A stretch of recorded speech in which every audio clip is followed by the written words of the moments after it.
nothing. Yes, Coach Preface, we have senior Caleb Sterling and Marco Jackson. Guys, for both of you, just to start off, that experience on the field, kind of the whole celebration. Take us through that and like what it was like for you to just kind of be swarmed by all that after the win. I mean, it was. You want to go to sport? Yeah, I think it was a great atmosphere. I mean, I think I've been here 6 years, and that's probably the best crowd, best atmosphere I've been a part of here. I think hands down. But yeah, it just meant so much to us, meant so much to the fans. So I think it was, like I said, it's just a great atmosphere.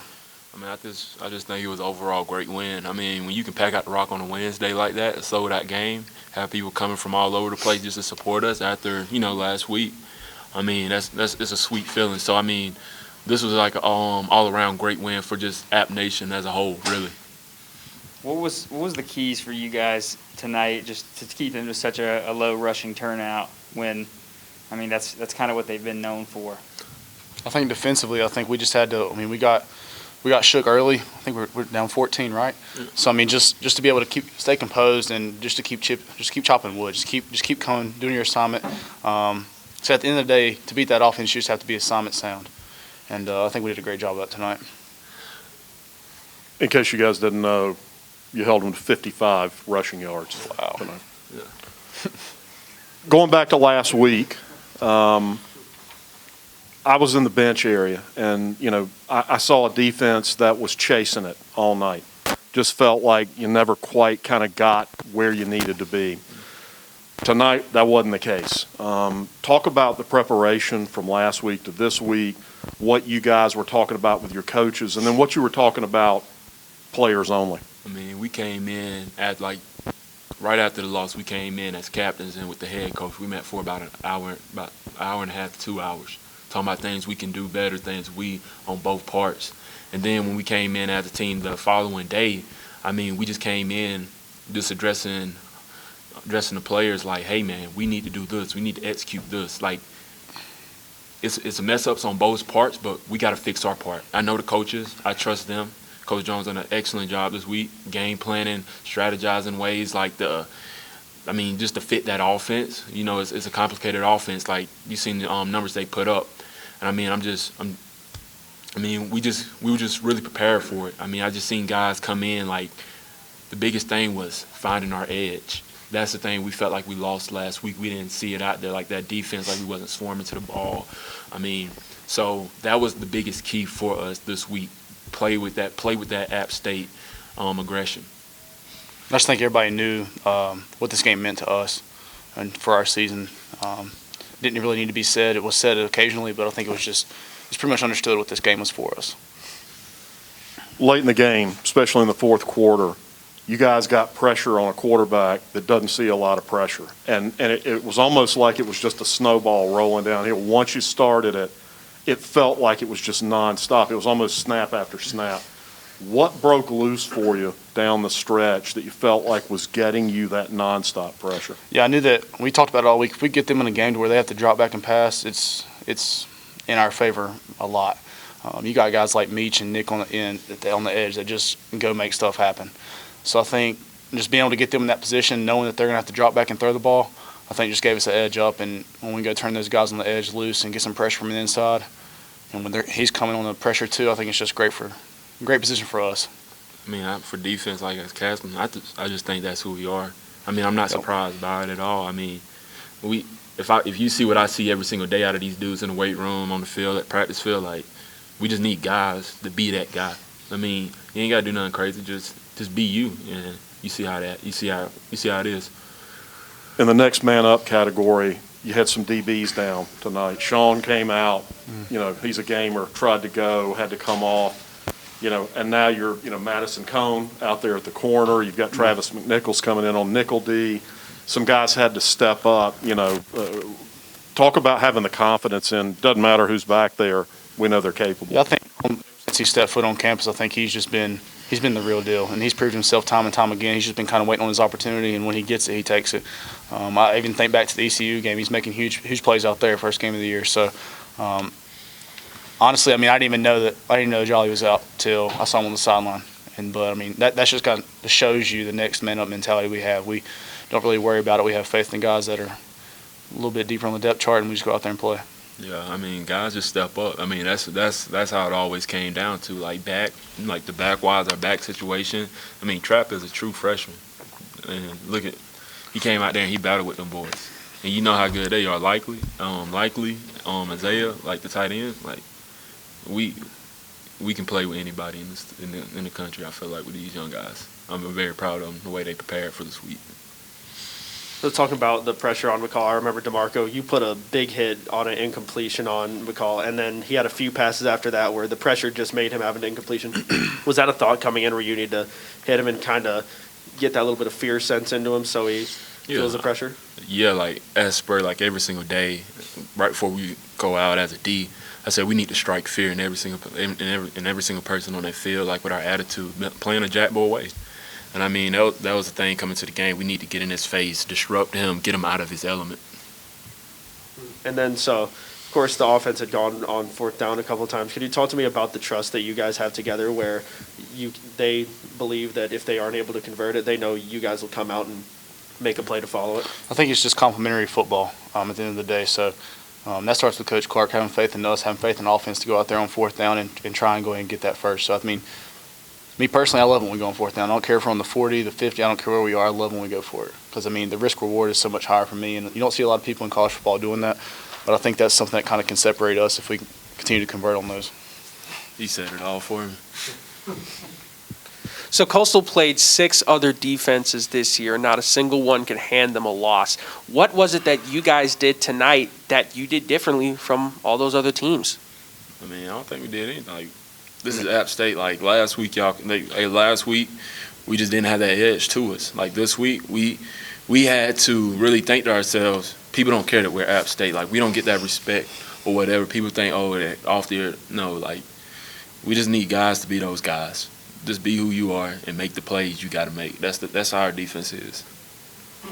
And at the end of the day, I mean, I think he can agree to this too. We gave up way more than we should have. So yeah, I mean, we had some blown coverages. Yeah, I mean, we gave up way more than we should have. So. Yeah. All right, all good? Yep. Thank you. Oh, Go ahead. We got one more. Got one. Harold, hold on, get the mic. Yeah. Chase Bryce here. I was wondering, Spur Dog, what was your mindset going into the game, and what do we talk about a lot in pregame? I think if I remember correctly, it's just ball. At the end of the day, it's That's just right. football. Yeah. We're out It's there. just ball. We're out there playing, man. If I'm in the backyard playing football, I'm taking number 7 Breezy all day. Hey, it's a wrap. Hey, Chase. Steve Reed from the Associated Press. Good to meet you. Yes, sir. Do you feel like this was your best game ever? Yeah, I put it up there, honestly. The confidence I had coming into the game, especially from last week, just a poor performance from the whole offense, and especially me. If I play bad, then we're going to struggle. And tonight, I tried to play the best I could, give my guys an opportunity, let the guys up front sort out everything, make their calls, and trust them up front. And I just got to go play and have fun. And so this week at practice, that's what I focused on, just trying to enjoy the moment, enjoy playing football. And like I talked with Spur, it is just ball at the end of the day. And that's what I tried to go out there today and do tonight and just have fun and play ball. Chase, I guess first off, you see the offense deal with 2 fumbles, and both times defense kind of finds a way to respond, or you guys at least kind of find a rhythm to get back to a close score again. What'd that take to kind of move past those, especially after a Louisiana game where that was something that was a struggle? Mm-hmm. Yeah, those 2 fumbles, 2 turnovers were crucial parts of the game. Obviously, they got a field goal right before half. And then the one we're going in to score, and I think I just gave it to them a little too high. It just kind of bounced off, and unfortunate, but, at the same time, they do get backed up, and we have a very stingy defense, and they held up the end of the bargain, and it's, I got a ton of faith in them, a ton of trust, and they always say they got my back, and I know I got theirs. So obviously, reduce those 2 turnovers, and it might be a little bit different turnout of the game, but luckily we got out of it.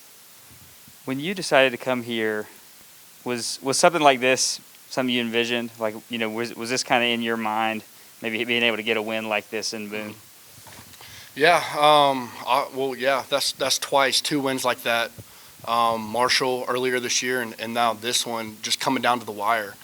But it's taught me a lot. Those battle-tested games teach you a lot about yourself, teach you a lot about your team and your coaches, how are you going to respond versus adversity. And so that's something that I've had to deal with my whole career, obviously. And right now I'm just getting an opportunity to kind of flip the script on certain things about me that get talked about and written up about. And so that's kind of my goal. Yeah, I had a pretty good career at Clemson, obviously, pretty good stint. Came in when we were up a lot, and came in once when we needed it. And so, but other than that, I was always at the top of the mountain. We were always winning, and so those 3 years taught me a lot of what it was like to be at the mountain. And then my 4th year, going 2-9 at Duke, taught me a lot about the valleys, taught a lot about myself and ways that I can get better and look at myself in the mirror and what do I need to focus on? What do I need to get better at? And then coming into a program like this, it's kind of got a huge reputation and a tough conference in the Sun Belt, and to battle like that, I've been battle tested. And so a game like that is huge, but at the same time, as a quarterback, you can't let it phase you. Hey, Dave, real quick. Malik Williams, when y'all get to it, first player at App State to have 200 receiving yards since 2012. Appreciate you. Well, I'll tell you what, we'll get to it pretty quickly then. Nice timing, Malik. Good to see you, man.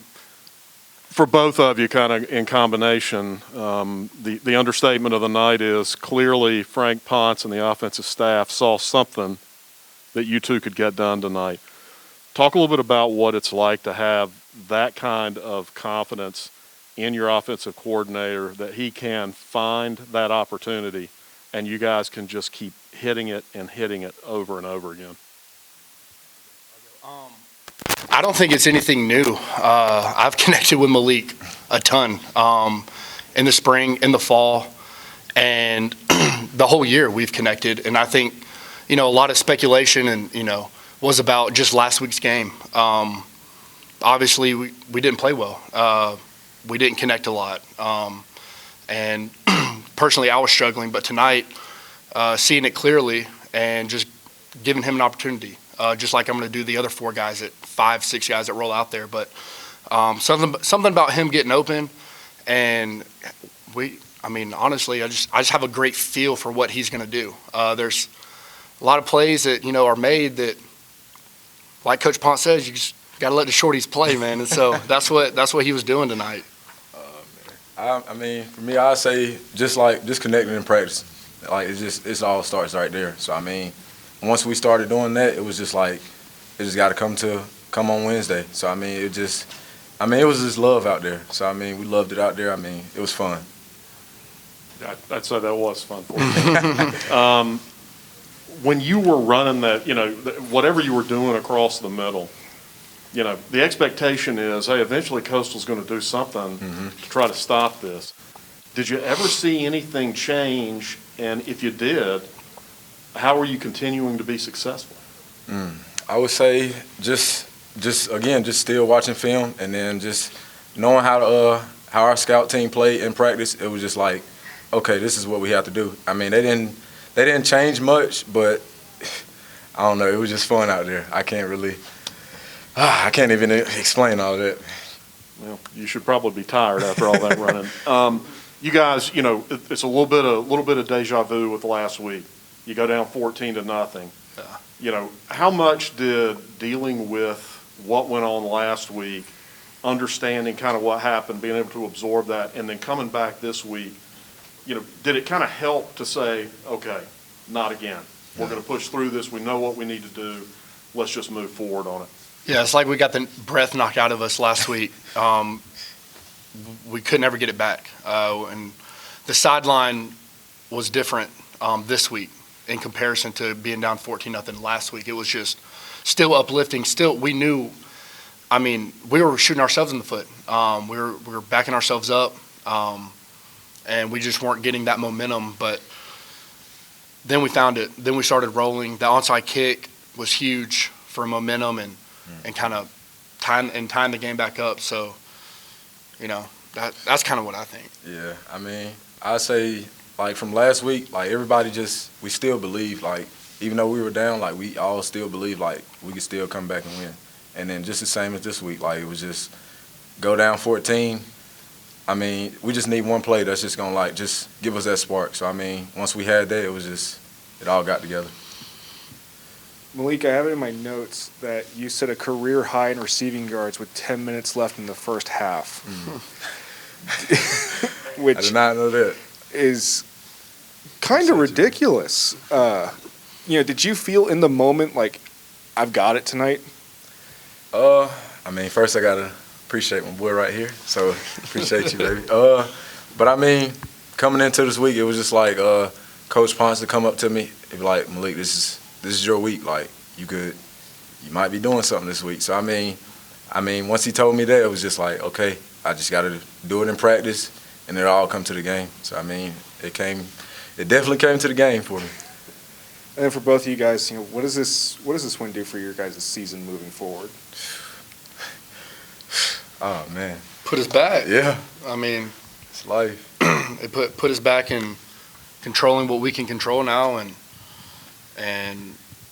want to know. That's the goal every week, and so we keep up what we've been doing in practice, especially from last week, and preparation, and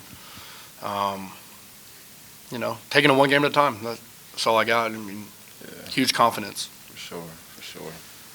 Malik, I asked Chase, just kind of about a night like this when he's thinking about coming here in the first place. For you, a guy that decided to come back, and kind of all that entailed in that decision, what do you think about the decision you made now on a night like this?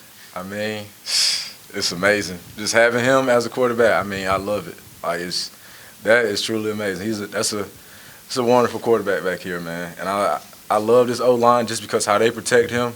Like it's amazing just seeing them out there. I mean, coming back and then just hearing that it was gonna be him, it was just like, okay, we just gotta start early in practice and then just get our connection down. All right, we'll make this the last question for these guys. I'll preface this by saying it's a dangerous question, but a lot of people around the country felt like Coastal Carolina was maybe overrated, hadn't played anybody. Did you guys feel that way? I mean, You got it. we never, I mean, going into the game, we never underestimated anybody. We said they were a good team, and I mean, they were. We both put up 27 points, 30 points for us. But I mean, they're a good team. They're not going to disrespect anyone. They're a good team, though. I think you can never look past a 6-0 team, an undefeated team, a team last year that blew up on the map. Beating Liberty, right? They beat Liberty last year. No, they didn't. lost. Yeah, They lost. Well, watching that game specifically, I was like, wow, two really good teams going at it. And then obviously they beat Power 5 last year, but they're very talented, definitely offensively, and they do some things on defense that make you that stress some things. But at the end of the day, we came out ready to go, and I'm super proud of my guys. All right, thank you, guys. Kind of like I asked Malik, just the decision to come back, and doing it in the way that you did, paying your way. What were the factors? Like, was a night like tonight something you envisioned when you do that? Just, how are you feeling about it now? Yeah, absolutely. Tonight is the exact reason that I came back. When we got done with last year, I just wasn't ready. It wasn't a good year. Didn't have a good off season. And just kind of looking forward, I was like, we have something different. We have a lot of guys coming back. This team is going to be something special, and I still haven't done what I wanted to do here. And tonight was exactly what I was looking for, and not even just the kick, but really this entire week. We got whooped last week, and the way that we came back from last week and prepared all through practice. It was a completely different vibe. And being around people like that is the reason that I came back. So, Chandler, I know one of the things you talked about earlier in the season when we had the chance to speak with you was, keeping that equilibrium kind of even, you know, never too up, never too down, and in your role, that is really important. It's a hell of a game. It's exciting. The fans are jacked. Your teammates are fired up. When you're in the midst of that environment, how do you go about kind of keeping your mind clear and being ready to walk out there on that field with the balance of the game hanging on your foot? So with the entire specialist group, it's very known for every single one of them that if one of us is about to have a big opportunity situation, whatever that may be, everybody keeps that same mindset. So just sticking around that group, I guess, when you're on the sideline. And then the kicking net's my best friend.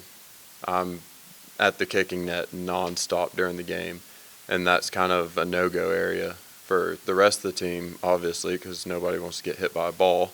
And I'm constantly taking my steps and going in that same path. So I pretty much just stay kicking and focusing on that, paying attention to the clock, different stuff like that. But it's pretty well known now. I've been here long enough that people know how I operate.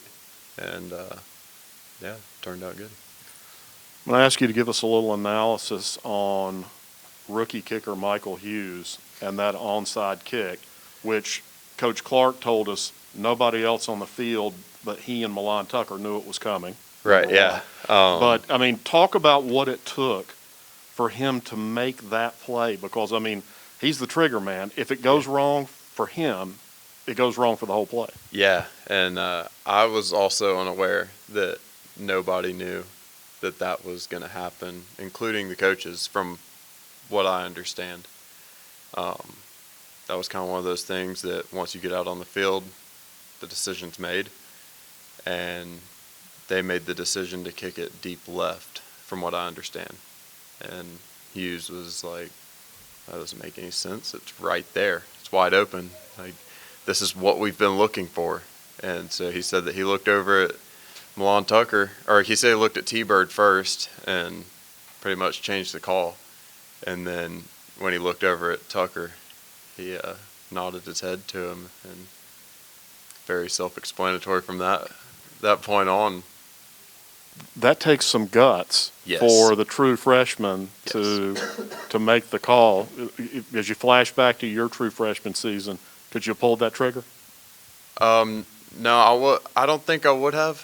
I wasn't willing to deal with the running that would follow that.